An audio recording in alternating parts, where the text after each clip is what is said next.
안녕하세요. 백목사의 세상읽기. 이번 시간은 아프리카 선교의 아버지 리빙스턴에 대해서 알아보도록 하겠습니다.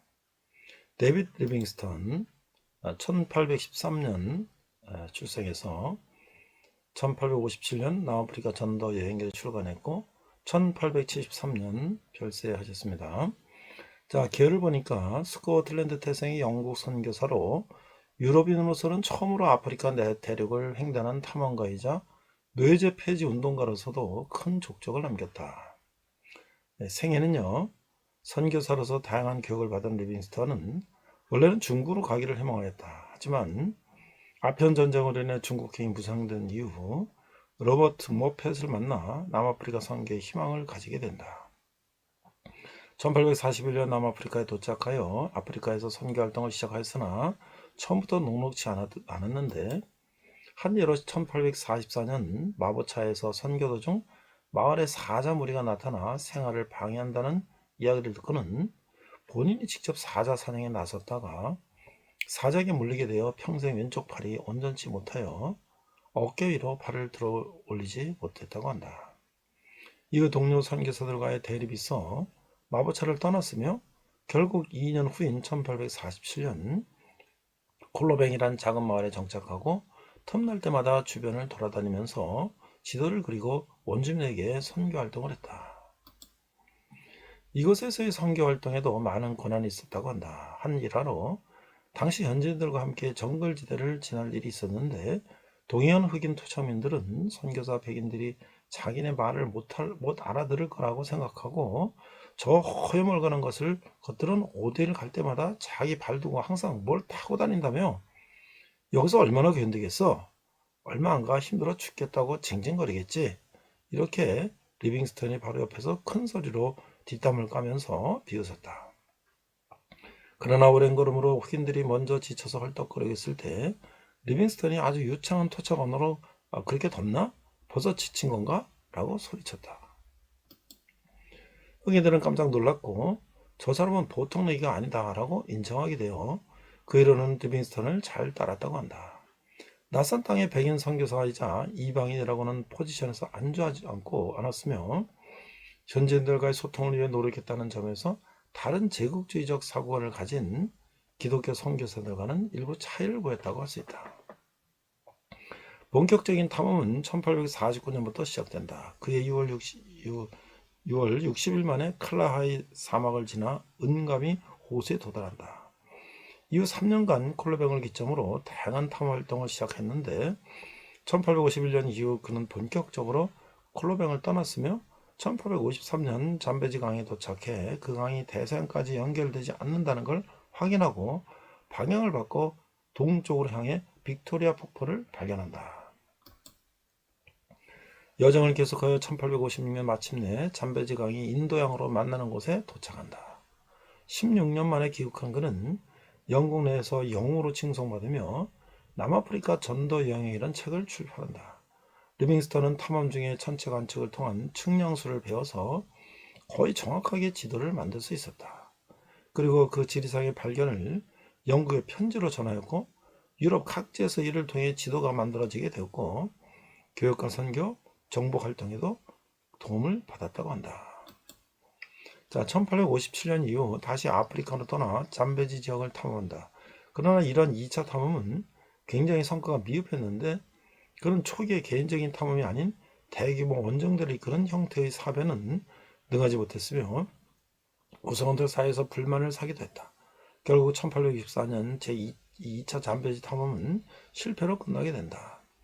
다음으로 그가 향한 곳은 나일강이었다. 1866년 나일강의 수원을 찾기 위한 원정에서 그의 나일강 수원에 대한 이론은 오류로 밝혀졌지만 많은 지리적 발견을 유럽에 전달할 수 있었다.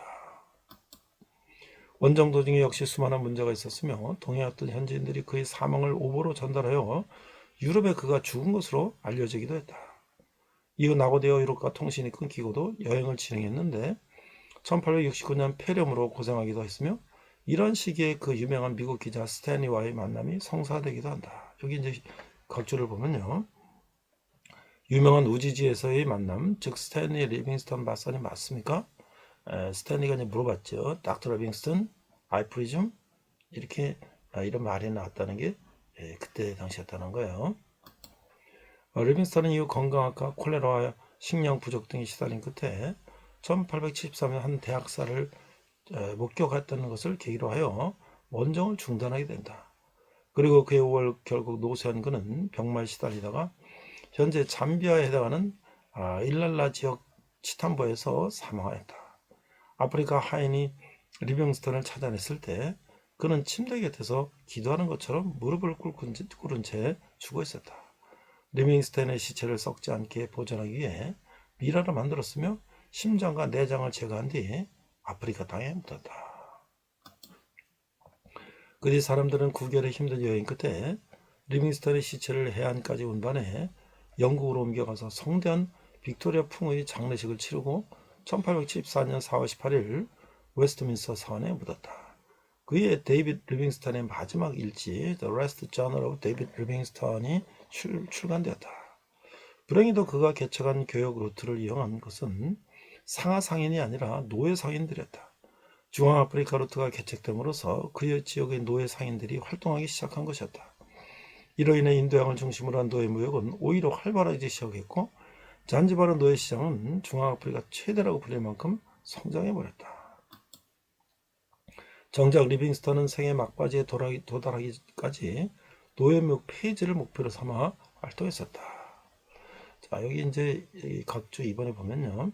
또한 리빙스턴은 비록 그 시절 유럽 제국주의적 시각과 우월한 서구인에 의한 미개한 아프리카인을 계몽하여야 한다는 서구 우월적 계몽적 시간을 보유했다는 한계를 어느 정도 가지고 있었음에도 아프리카에 대한 진정으로 근대화로 나갈 수 있다는 희망을 가진 등 아프리카 민족주의에 있어서 선구적인 인물이었다.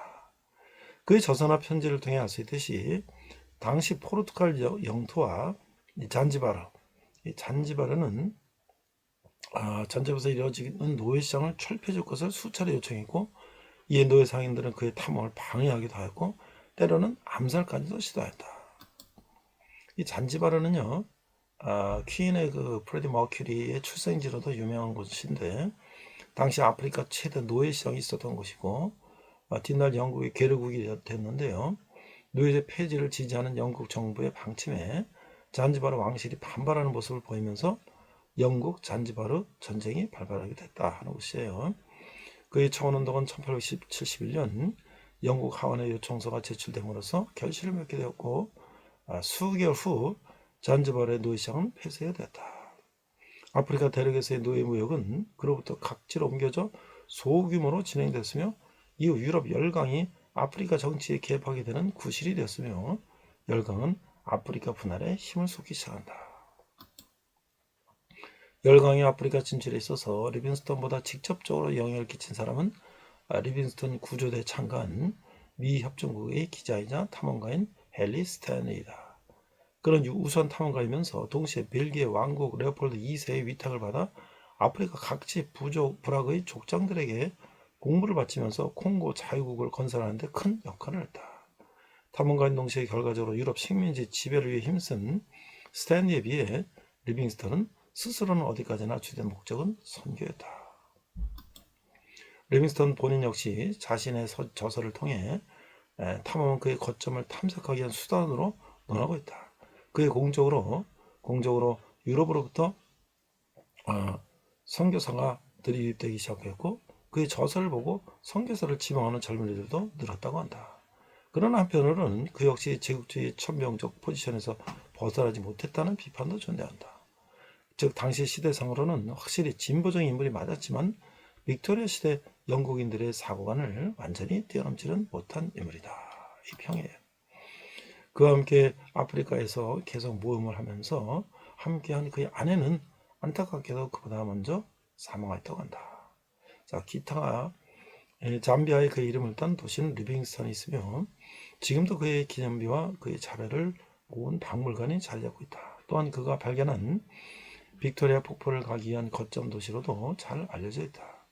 베르나르 베르베르의 개미에 나오는 인간과 개미와의 소통 기계인 리빙스턴 박사는 이 사람의 이름을 따서 만들었다. 이상 백목사의 세상 읽기 아프리카 선교의 아버지 리빙스턴이었습니다.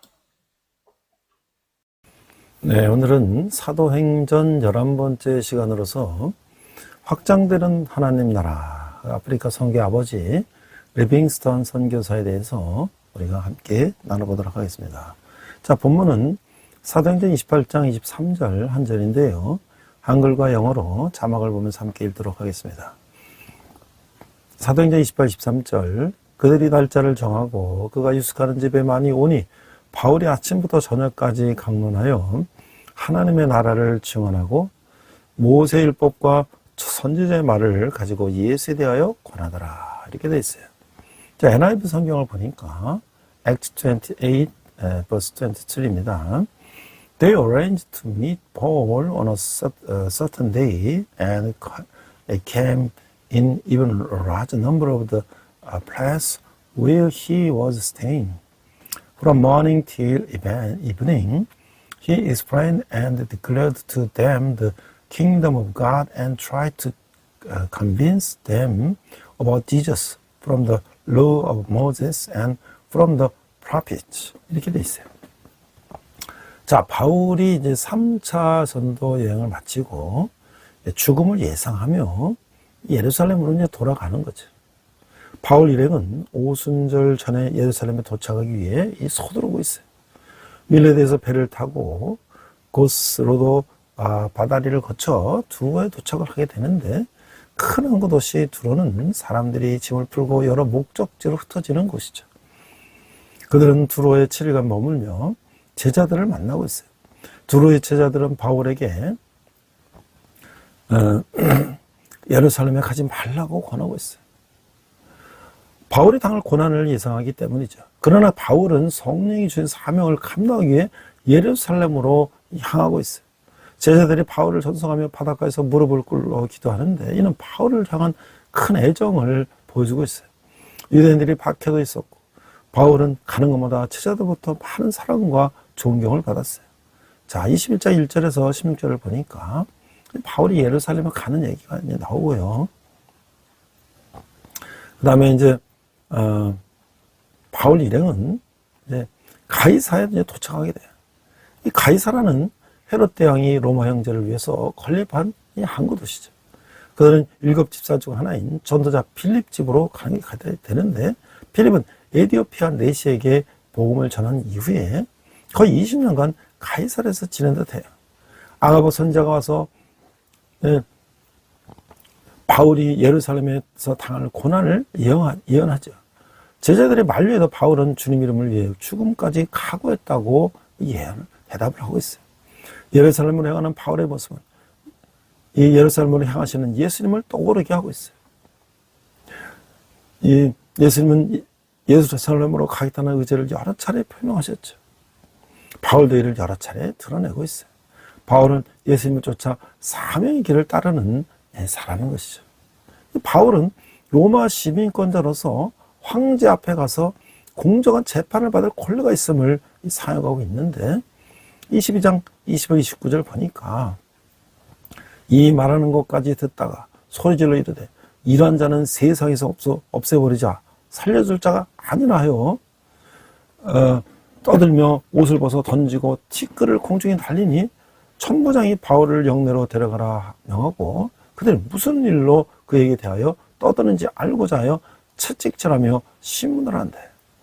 가죽줄로 바울을 매니 바울이 곁에 서 있는 백부장들로 이르되 너희가 로마 시민 된 자를 죄도 정하지 아니하고 채찍질할 수 있느냐 하니 백부장이 듣고 가서 천부장에게 전하여 이르되 어찌하려 하느냐 이는 로마 시민이라 하니 천부장이 와서 바울에게 말하되 내가 로마 시민이냐 내가 말하라 이르되 그러하다.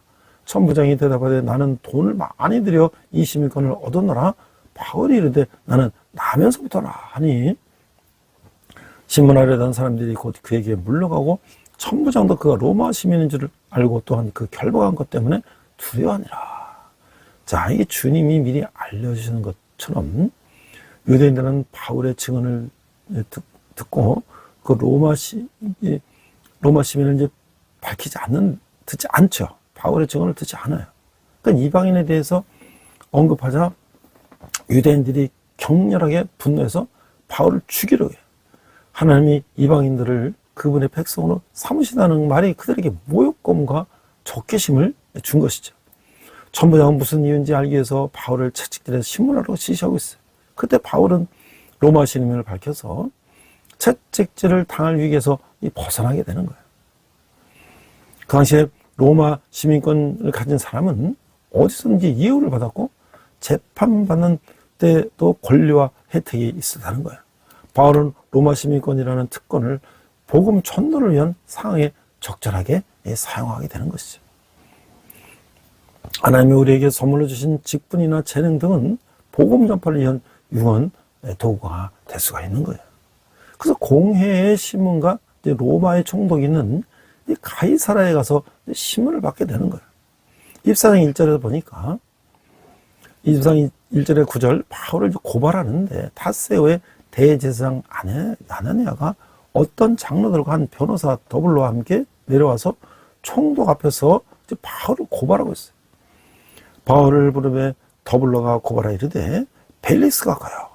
우리가 당신의 힘이고 태평을 누리고 또 이 민족이 당신의 선교로 말미암아 여러 가지로 개선된 것을 우리가 어느 모양으로나 어느 곳에서나 크게 감사하나이다. 당신을 또 괴롭게 아니하려 하여 우리가 대강 여짜옵나니 관용하여 들으시기를 원하나이다. 우리가 보니 이 사람은 전염병 같은 자라.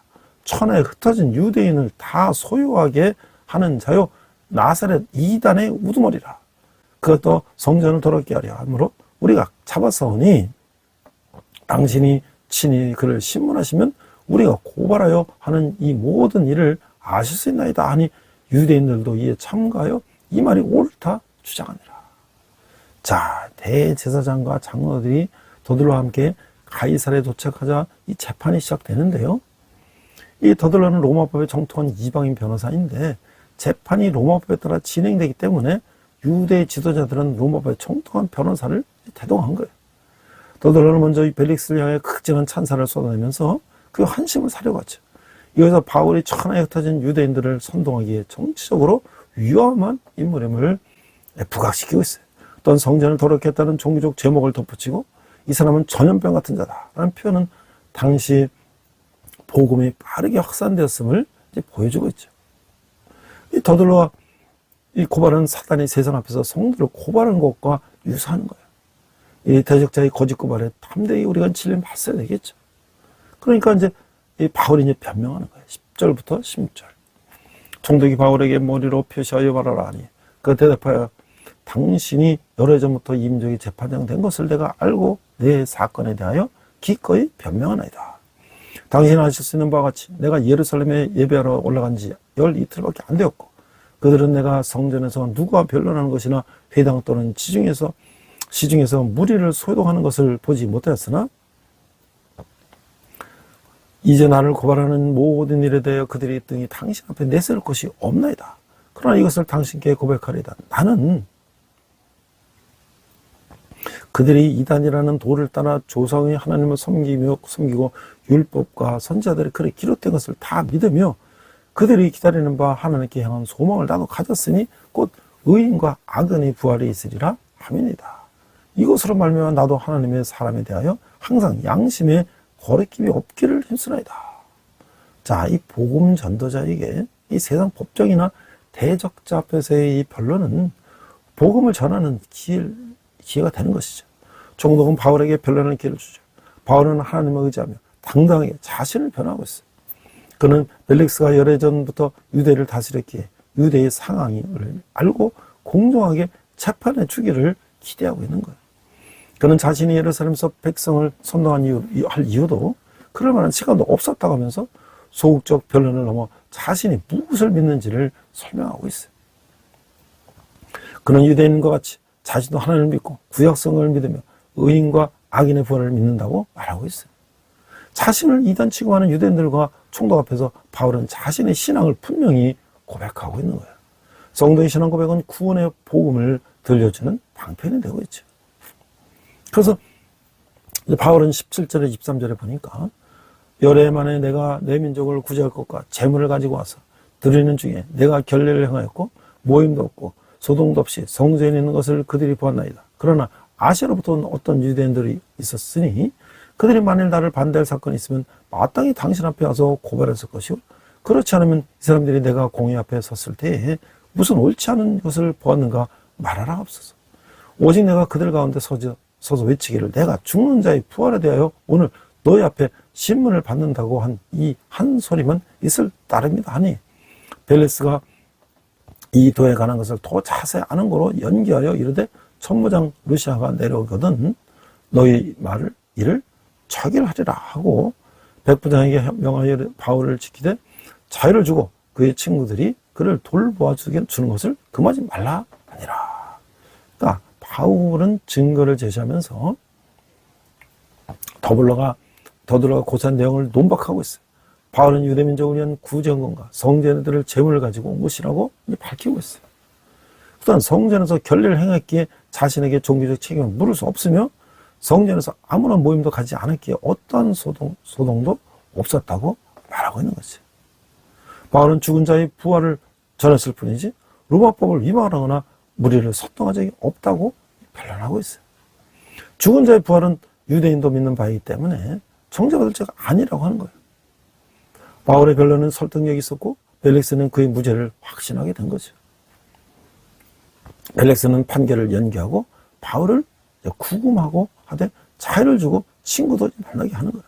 그래서 바울이 이제 감옥에서 이게 있게 되는데 믿음의 사람은 자신에게 불리할지라도 의의 복음을 담대히 전하게 되는 거죠. 벨릭스는 아내 드루실라와 함께 바울을 불러 그래서 예수 믿는 도를 대해서 듣는 거예요. 드루실라는 벨릭스의 세 번째 분으로 에메스 왕국 아지주스 왕의 아내였는데 다시 벨릭스와 결혼했어요. 이렇듯 벨릭스와 드루실라는 도덕적으로 흠이 있었어요. 바울이 의와 절제와 정치가 오는 심판을 강론하자 두려워하며 바울을 나중에 부르겠다고 말하고 있어요. 벨릭스는 바울에게 죄가 없음을 알았음에도 양심적으로 판단하지 않는 이 정치적인 목적을 이루고 뇌물을 얻기 위해 판결을 미루고 있어요. 성도는 장차에 만 심판을 기억하며 의롭고 절제하는 삶을 살아야 되는 것이죠. 자, 그래서 바울이 이제 가이사에게 이제 상소를 하는 거예요. 25장 2절에 보니까 베스토가 부임한 지 3일 후에 가이사라에서 예루살렘에 올라가니 대제사장들과 유대인 중 높은 사람들이 바울을 고소할세 베스토의 호의로 바울을 예루살렘에 옮기기를 청하니 이는 기대 매복하였다가 그를 죽이고자 합니다. 베스토가 대답하여 바울이 가이사라에 구려된 것과 자기도 멀지 않아 떠나갈 것을 말하고 또 이르되 너희 중 유력한 자들은 나와 함께 내려가서 그 사람에게 만일 옳지 아니한 일이 있거든 고발하라 하니라. 베스토가 그들 가운데서 8일간 10일을 지낸 후 가이사라로 내려가서 이튿날 재판자리에 앉고 바울을 데려가려 명하니 그가 나오매 예루살렘에 내려온 유대인들이 둘러서서 여러 가지 중대한 사건으로 고발하되 능히 증거를 대지 못한지라. 바울이 변명하여 이르되 유대인의 율법이나 성전이나 가이사에나 내가 도무지 죄를 범하지 아니하노라 하니 베스토가 유대인들의 마음을 얻고자 하여 바울더러 묻되 내가 예루살렘에 올라가서 이 사건에 대하여 내 앞에서 심문을 받으려느냐. 바울이 이르되 내가 가이사의 재판자리 앞에 섰으니 마땅히 거기서 심문을 받을 것이라. 당신도 잘 아시는 바와 같이 내가 유대인에게 불의를 행한 일이 없나이다. 만일 내가 불의를 행하여 무슨 죄를 지었으면 죽기를 사용하지 아니할 것이나 만일 이 사람들이 나를 고발하는 것이 다 사실이 아니면 아무도 나를 그들에게 내줄 수 없나이다. 내가 가이사에게 상소하는데 베스토가 배석자들과 상의하고 이르되 내가 가이사에게 상소했으니 가이사에게 갈 것이니라. 자, 그래서 이 베스토가 벨릭스의 유대인 총독으로 이제 부임하게 됐어요. 부임한 지 3일 만에 예루살렘에 올라간 것은 유대인들과 이제 우호 관계를 맺기 위해서요. 유대의 지도자들은 신임 총독이 자신들의 요구를 들어주리라고 기대하고 바울을 고소하는 거예요. 그들은 바울을 죽이려고 예루살렘으로 옮기기를 청하죠. 그러나 하나님은 베스토를 통해 그들의 살해 음모를 무산시키는 거예요. 가이사라에서 재판이 열렸으나 유대인들은 고발의 증거를 대지 못하고 바울은 자신의 무죄를 주장하는 것이죠. 베스토가 유대인들의 마음을 얻고자 예루살렘에서 재판받을지 묻자 바울이 가이사, 이 황제에게 상소하는 거예요. 가이사 앞에서 재판을 받는 것은 로마 시민의 특권이죠. 이로써 바울이 로마 선교를 향한 주님의 뜻이 성취되기 시작하는 거예요. 그래서 이제 바울이 이제 이 변명이 시작되는 거예요. 26절에 보니까 아그리빠가 바울에게 이르되 너를 위하여 말하기를 네가 허락하노라 하니 이에 바울이 손을 들어 변명하되 아그리빠 왕이여 유대인이 고발하는 모든 일을 오늘 당신 앞에서 변명하게 된 것을 다행히 여기나이다. 특히 당신이 유대인의 모든 풍속과 문제를 아심이다. 하므로 내 말을 더 그러히 들으시기를 바라나이다. 내가 처음부터 내 민족과 더불어 예루살렘에서 젊었을 때 생활한 상황을 유대인이 다 아는 바라. 일찍부터 나를 알았으니 그들이 증언하려 하면 내가 우리 종교의 가장 엄한 팔을 따라 바리새인의 생활을 하였다는 것이라. 이제도 여기 서서 신문받은 것은 하나님이 우리 조상에게 약속하신 것을 바라는 까닭이니 이 약속은 우리 12지파가 밤낮으로 간절히 하나님을 받들어 섬김을 얻기를 바라는 바인데 아그리빠 왕이여 이 소망으로 말미암아 내가 유대인들에게 고소를 당하는 것이니라. 당신들은 하나님이 죽은 사람을 살리심을 어찌하여 못 믿을 것으로 여기나이까. 자, 바울의 전도 열정은 변론기회가 주어질 때마다 한결같아요. 바울은 아그리빠 앞에서 회심 간증과 신학적 논증으로 이제 당대히 복음을 전하고 있어요. 먼저 자신은 골수 바리새파 유대인으로서 유대 규례를 잘 알고 있음을 강조하고 있어요. 그리고 하나님이 약속하신 것, 부활을 자신이 소망하기 때문에 신문한다고 말하고 있어요. 이 약속은 유대인들이 얻기를 바라는 것인데 바울은 이른에 유대인들에게 고소를 당한다고 변론하고 있어요. 그러면서 하나님의 죽은 사람을 다시 살리신다는 것을 왜 믿지 못할 일로 여깁니까? 라고 반문하고 있는 거예요. 바울은 아그리빠를 비롯해 높은 권세자들에게 부활신앙을 갖도록 적극적으로 권면하고 있어요. 예수님의 부활을 믿는 것이 신앙의 핵심이기 때문인 것이죠. 그래서 26장 9장 9절 12절에 보니까 나도 나사렛 예수의 이름을 대적하여 많은 일을 행하여야 될 줄 스스로 생각하고 예루살렘에서 이런 일을 행하여 대제사장들에게서 권한을 받아가지고 많은 성도를 오게 가두며 또 죽일 때에 내가 찬성 투표를 하였고 또 모든 회당에서 여러 번 형벌하여 강제로 모독하는 말을 하게 하고 그들에 대하여 심히 격분하여 외국 성에까지 가서 박해하였고 그 일을 내 상들의 권한과 위험을 받고 다메섹으로 갔나이다. 바울은 이제 과거에 자신이 저지른 잘못을 회상하고 있어요. 그동안 때는 예수님의 부활을 믿지 못하고 유대인의 열렬한 종교적 신념으로 예수님 이름을 대적하는 일을 했다는 거예요. 그는 자신이 그리스도인을 어떻게 박했는지 구체적으로 언급하면서 그 일의 배후에 대장들이 있었음을 진술하고 있어요. 바울이 얻은 과거사를 밝히는 목적은 자신을 고발한 사람들의 심정을 충분히 알고 있음을 내비치는 것이에요. 또한 박해져 있던 그 자신의 과거를 밝힘으로써 기독교를 박해하는 자들의 변화를 요청하는 것이죠.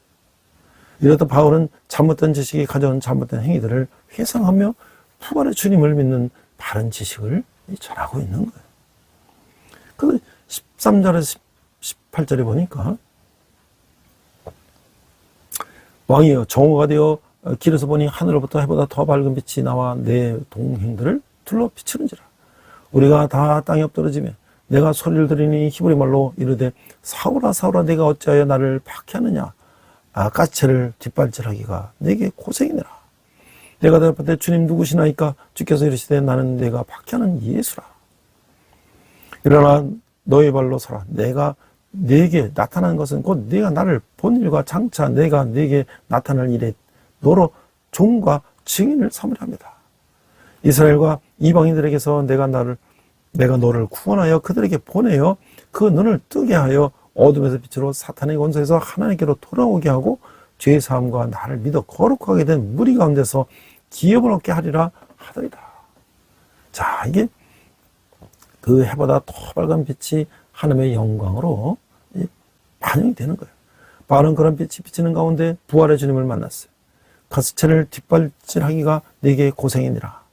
이 말은 소가 농부의 막대기를 걷어차는 것이 무의미하다는 뜻으로 바울이 하나님을 고약해서 없음을 의미하죠. 소가 이 고삐를 끼고 이 뒤에 이렇게 다 쟁기를 찾는데 그 뒷발치봐야 무슨 소용이 있습니까? 그냥 고삐를 잡아당겨 아파가지고 그냥 가는 거죠. 부활의 주님은 바울을 그분의 종과 증인으로 삼으셨어요. 바울의 사명은 사람들을 하나님께 돌아오게 하는 일이죠. 그들의 영적 눈을 뜨게 해서 어둠에서 빛으로 사탄의 권세에서 하나님께로 돌아오게 하면 죄사함을 받고 주님을 믿어 거룩하게 된 사람들 가운데 기업을 얻게 하는 것이죠. 이는 그리스도의 종과 증인으로 부름받은 모든 성도가 감당해야 될 것이죠. 그래서 이제 19절 23절에 보니까 아그리빠 왕이여 그러므로 하늘에서 보이신 것을 내가 거스르지 아니하고 먼저 다메섹과 예루살렘에 있는 사람과 유대 온 땅과 이방인에게까지 회개하고 하나님께로 돌아와서 회개에 합당한 일을 하라 전함으로 유대인들이 성전에서 나를 잡아 죽이자 하였으나 하나님의 도우심을 받아 내가 오늘까지 서서 높고 낮은 사람 앞에서 증언하는 것은 선자들과 모세가 반드시 되리라고 말한 것밖에 없으니 곧 그리스도가 고난을 받으실 것과 죽은 데서 먼저 다시 살아나사 이스라엘과 이방인들에게 빛을 전하시라 함이니라 하니라. 자, 바울은 자신의 사명 수행과 무죄를 변론하고 있어요. 그러나 하늘에서 보이신 것, 즉 부활의 주님이 주신 사명을 거역하지 않고 그 사명에 순종했을 뿐이라고 말하고 있어요. 하나님께로 돌아와 회개에 합당한 일을 하라고 전했을 뿐인데 유대인들 그를 잡아 죽이려고 했어요. 그럼에도 바울은 하나님의 도우심을 받아 자신이 모든 사회 계층에 복음을 전했다고 고백하고 있어요. 그런 자신이 전한 복음, 즉 그리스도의 고난과 죽음과 부활이 구약 성경의 성취라고 변론하고 있어요. 바울은 사명을 감당하면서 많은 박해와 고난을 겪었어요. 한 영혼을 어둠에서 빛으로 사탄의 권살에서 하나님께로 돌아오게 하는 일에는 이 고난이 따르는 거죠. 그래서 이제 바울이 아그리빠 왕에게 이제 전도하는 거예요. 24절. 바울이 같이 변명하며 베스토가 크게 소리내어 이르되 바울아 내가 미쳤도다. 내 많은 학문이 너를 미치게 한다 하니 바울이 이르되 베스토가 가요. 내가 미친 것이 아니요 참되고 온전한 말을 하나이다. 왕께서는 이를 아시기로 내가 왕께 담대히 말하노니 이 일에 하나라도 아시지 못함이 없는 줄 믿나이다. 이 일은 한쪽 구석에서 한 것이 아니나이다. 아그리빠 왕이여 선자를 믿으시나이까 믿으시는 줄 아나이다. 아그리빠가 바울에게 이르되 네가 적은 말로 나를 권하여 그리스도인이 되게 하려 하는도다. 바울이 이르되 많이 적으나 많으나 당신뿐만 아니라 오늘 내 말을 듣는 모든 사람도 다 이렇게 결박된 것 외에는 나와 같이 되기를 하나님께 원하나이다 하니라. 자, 이 그리스 문화에 젖어있던 그 이방 권력자들에게 부활은 이제 허황된 이론에 불과한 거예요. 바울이 죽은 자의 부활에 대해서 말하자 베스토는 내가 미쳤도다라고 소리치는 거예요. 바울이 학식이 많은 사람을 인정하면서도 그가 말한 부활신앙은 비정상적이라고 여기는 거죠. 보람의 예수님을 분명히 만났기에 바울은 자신이 전하는 것이 참되고 온전한 이름을 확신하고 있어요. 바울이 아그리빠에게 믿음을 독촉하지만 아그리빠는 바울의 전도 행위를 반박하고 있어요. 사람들 앞에서 죄수같이 결박된 상황이지만 하나님 앞에서 바울은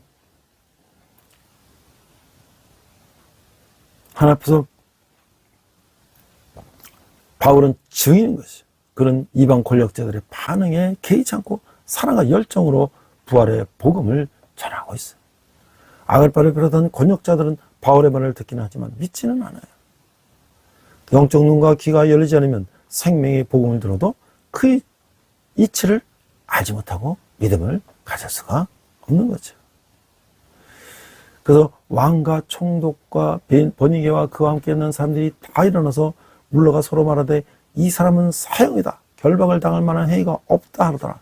이에 아그리빠가 베스토에게 이르되 이 사람이 만일 가이사에게 상소하지 않았더라면 석방됐을 뻔하였다 하니라. 이방 권력자들은 만장일치로 바울의 무죄를 확신하고 있어요. 공적인 판결을 내리지 않았지만 바울에게는 사형이나 결박을 당할 만한 죄가 없는 것이죠. 특히 아그리빠는 바울이 가이사에게 상소하지 않았으면 석방될 수 있었을 것이라고까지 말하고 있어요.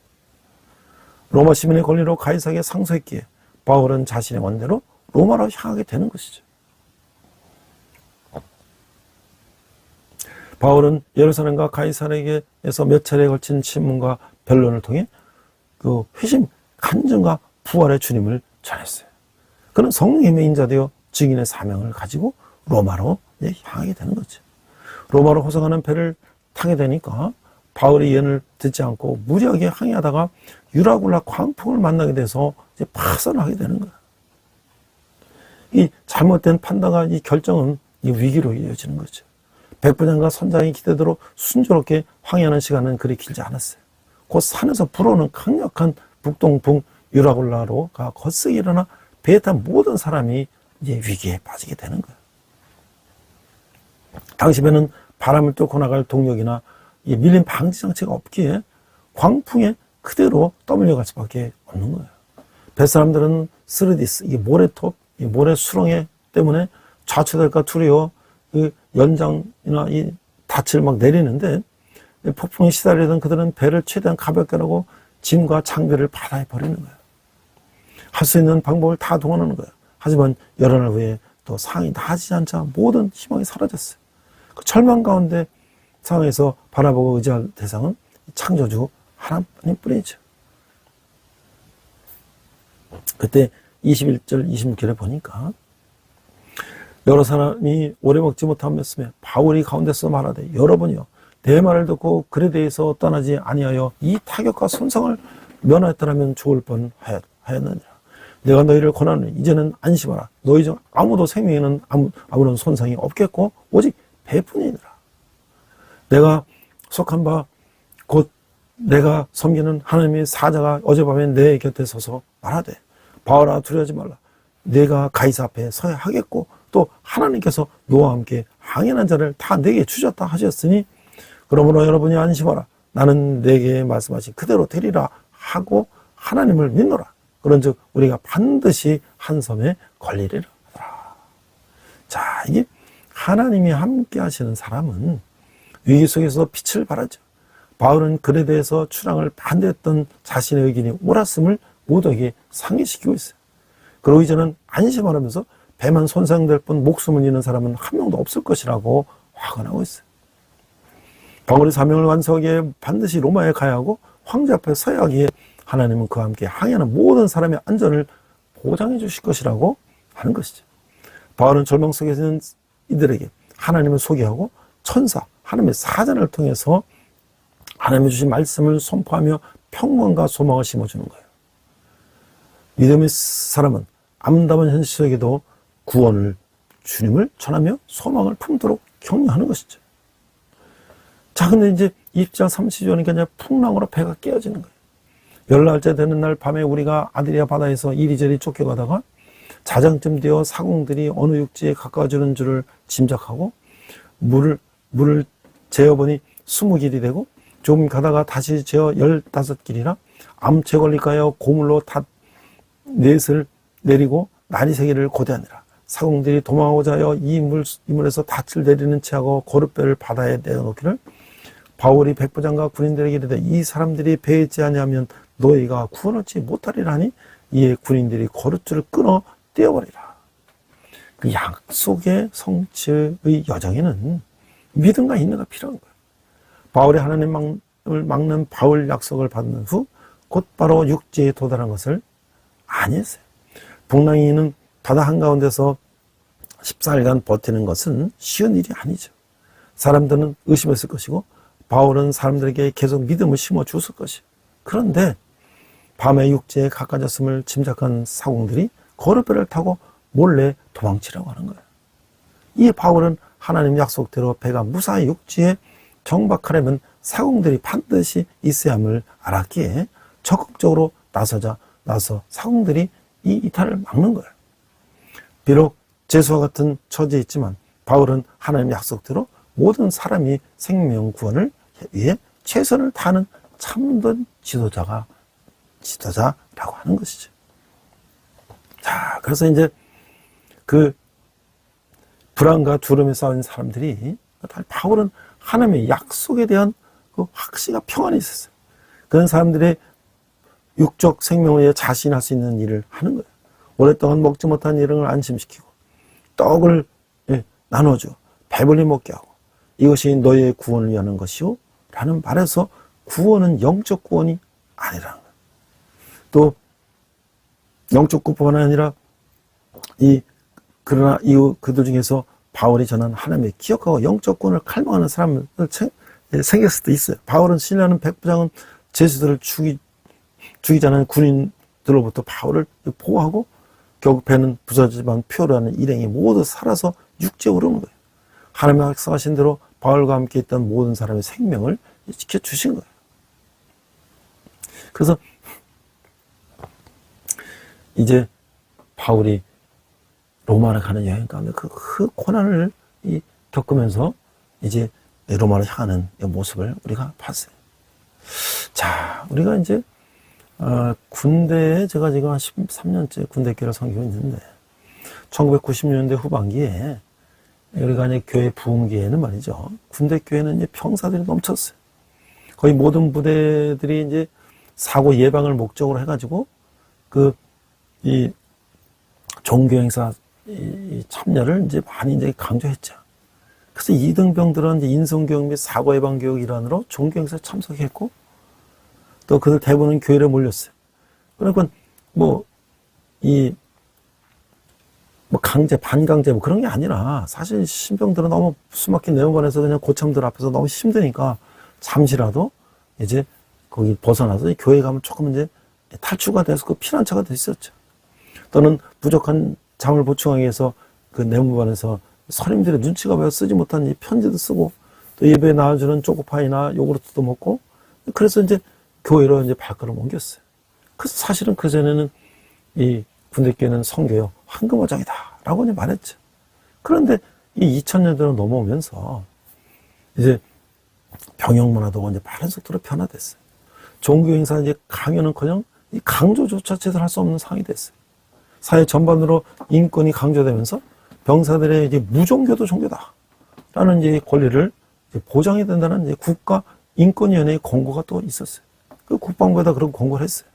이래서 군신앙 전력회화의 대표 슬로건을 했던 1인 1종교 갖기 운동은 구시대 유물이 되어버렸어요. 또한 교회가 아니더라도 충분히 휴식하고 여가를 즐길 수 있는 환경이 군에 마련되었어요. 대학도 마찬가지예요.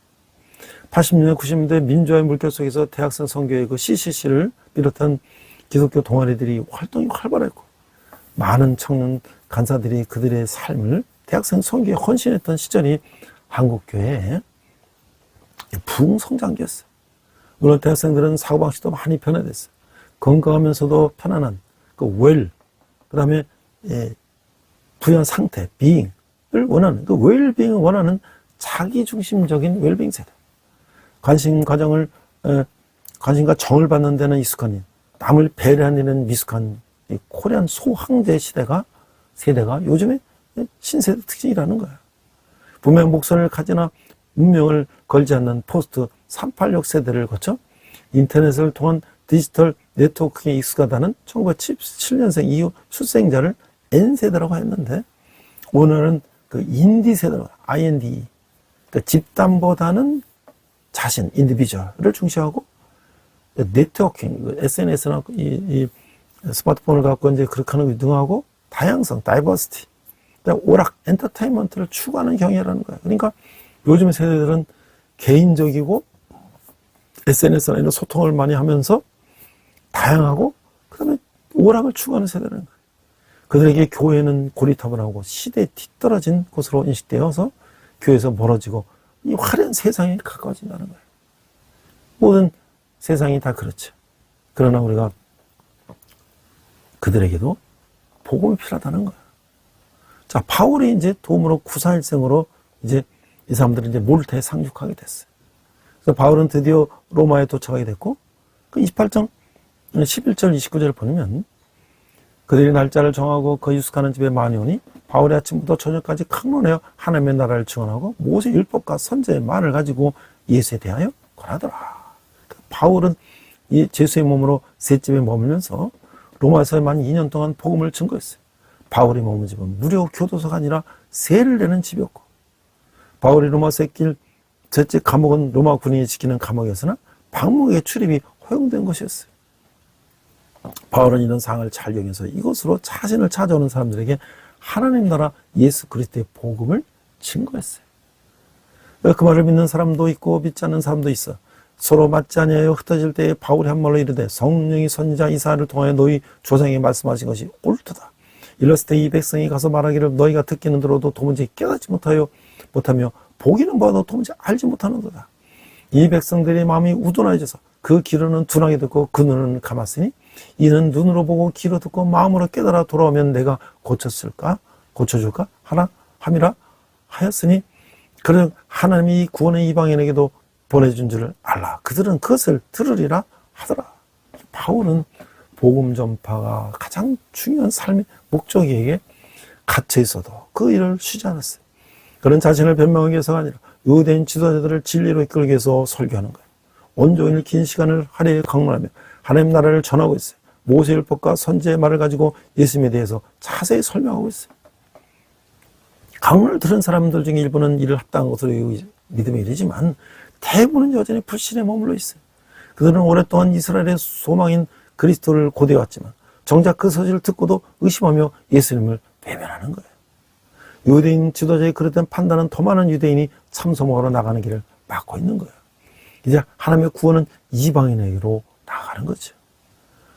바울이 이태를 자기 셋집에 모이면서 자기에 오는 사람을 다 영접하고 하나님 나라를 간파하여 전파하며 주 예수 그리스도에 관한 모든 것을 담대하게 거침없이 가르치더라.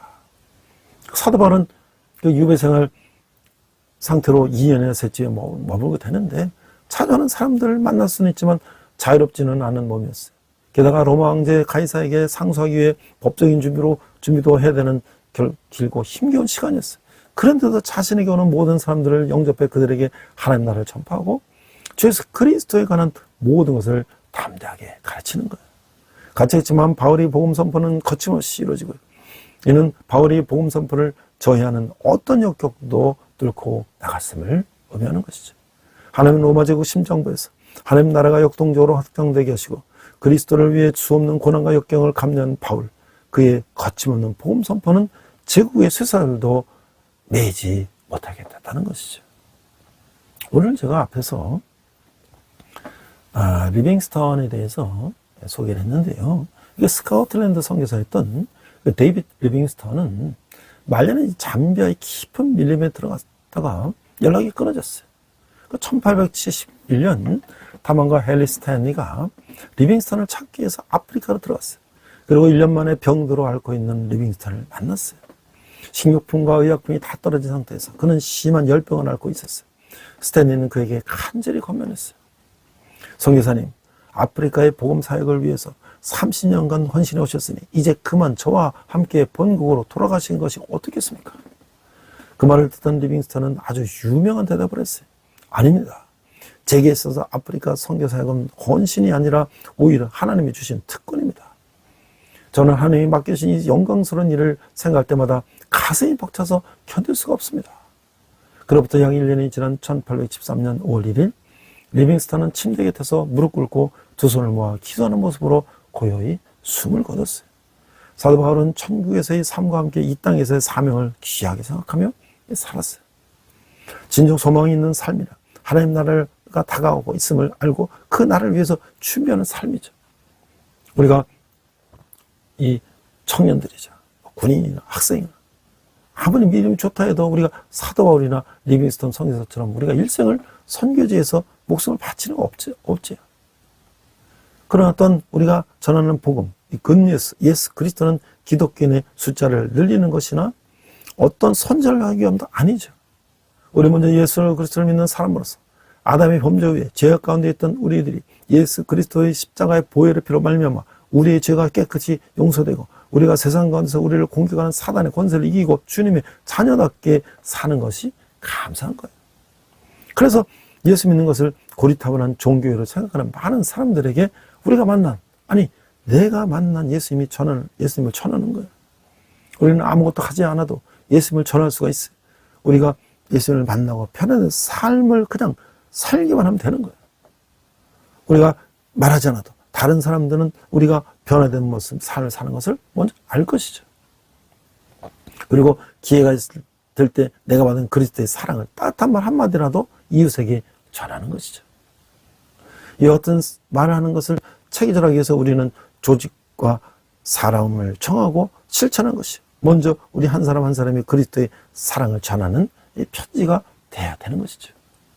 그리고 군대에는 군종병이 또 있고 각 생활관마다 믿음의 형제가 생활가서 복음을 전하는 또 군종 사역자가 돼서 병사들의 신앙 상담을 해주고 사랑을 우리가 실천하면 그 얼마나 좋겠어요.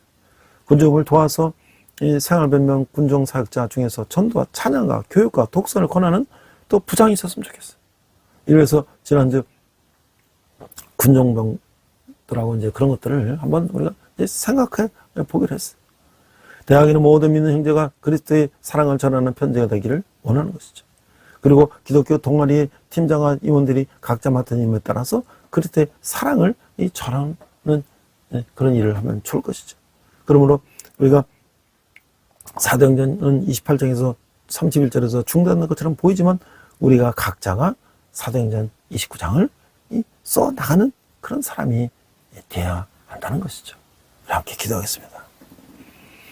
아침부터 저녁까지 말씀을 가르치고 하나님 나라를 전파했던 사도 바울을 기억하며 또 우리 청년들이 군대에서나 또는 그 자기 이 하루 일과를 하나님 나라의 시간표로 생각하며 틈나는 대로 또 하나님께 기도하며 또 자기의 그 시간의 10분의 1을 하나님께 우리가 드리며 사용하는 우리 젊은이들 될 수 있도록 하나님 인도하여 주시옵소서. 감사드리며 예수님 이름으로 기도했습니다.